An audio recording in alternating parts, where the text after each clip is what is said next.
5.1 is all about graphing quadratics. Now, in these notes, we're not actually going to graph any quadratics. We'll do that in class tomorrow. But when we talk about quadratics, what we're actually talking about here are parabolas. In other words, anything that is, well, when we talked about x, that made lines. Quadratics or parabolas are going to be things from x squared. Now, there's three forms that you need to know. The first one is called standard form. Now, this standard form is different from the linear standard form that we did a couple of chapters ago. Standard form is y equals ax squared plus bx plus c. Now, standard form, we can harvest just a little bit of information here. What we can pull out of here is that a. We can pull out what a is. Here's a.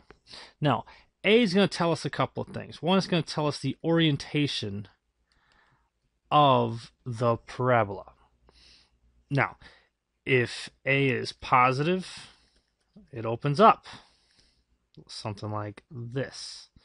If a is negative, it opens down. Something like this. Now, it's also going to tell us about the shape. So, A is going to tell us about the orientation. It's also going to tell us about the shape. Now, if the absolute value of A is greater than 1, it's going to be, well, we'll talk about that in just a minute. Here, the absolute value of A, if it's equal to 1, we'll talk about what shape that's going to be. And if the absolute value of A is less than 1, we'll talk about what's that going to be. Now, I think when we talked about absolute value equations, rather than making u's like parabola does, it made v's. And we talked about when A is equal to 1, that was a normal graph that did the work of one average guy. So it's a normal graph, something like that. I don't know. If A is greater than 1, this dude does the work of more than one man. So because he works so hard, because he's moving all the time, he gets really, really skinny. Or not skinny, I'm sorry, it's going to be narrow. Narrow. But because he works so hard, he goes up very, very quickly. And he gets skinny because he does the work of more than one man. Now here, if A is less than 1, if he does less work than one man, he's going to be wide. If he doesn't work very hard, he's going to become a fatty boom balatty right there. Okay, so standard form tell us two things. Just tell us about A. It'll tell us which way it opens and the shape. Really, that's not a whole bunch that it can tell us about the parabola. We would have to graph it and actually look at it. The next form we're going to talk about is called intercept form. Intercept form, and no, this is not slope intercept form. With quadratics, we're just going to call it intercept form. Intercept form is this: y equals a times the quantity x minus p times x minus q. Intercept form. Now, intercept form is going to tell us a couple of things. One, it's going to tell us about A. See, A still exists. So that's still going to tell us the orientation and shape.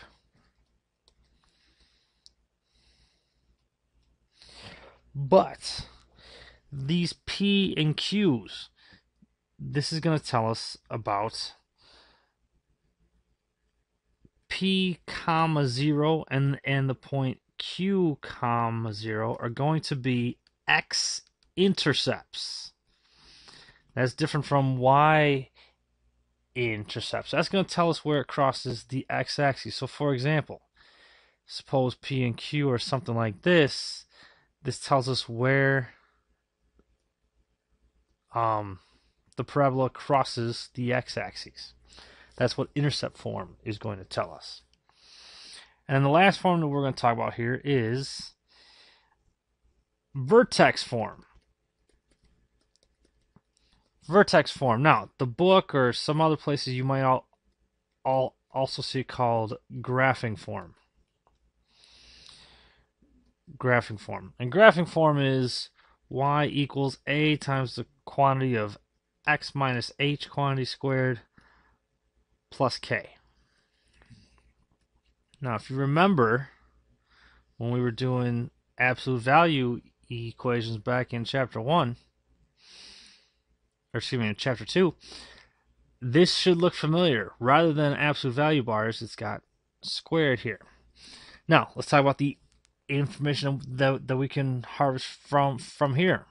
One, it's going to tell us about A. All right, check it. A is still here. It's still hanging around. So A is going to tell us the orientation and shape.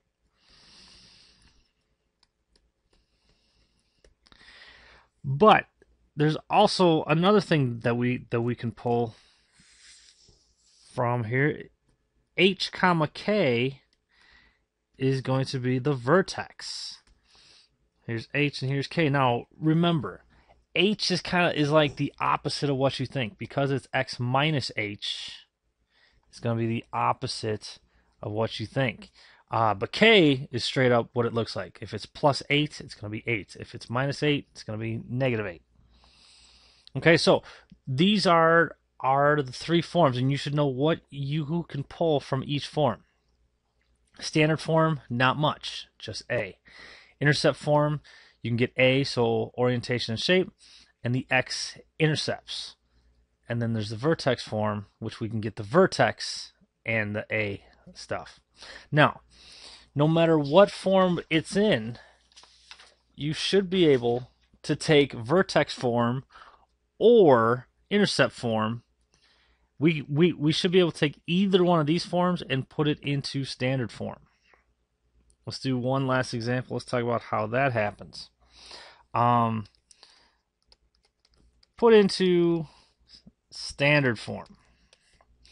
And let's say I give you y equals 1/2 times the quantity x minus 3 quantity squared plus 4. All right, what form is this in? This is in vertex form. Now, if we were to graph this, and we'll talk more about this later, which way is this going to open? Well, because A, here's A, it's 1/2. It's positive, it opens up. What's the shape going to be?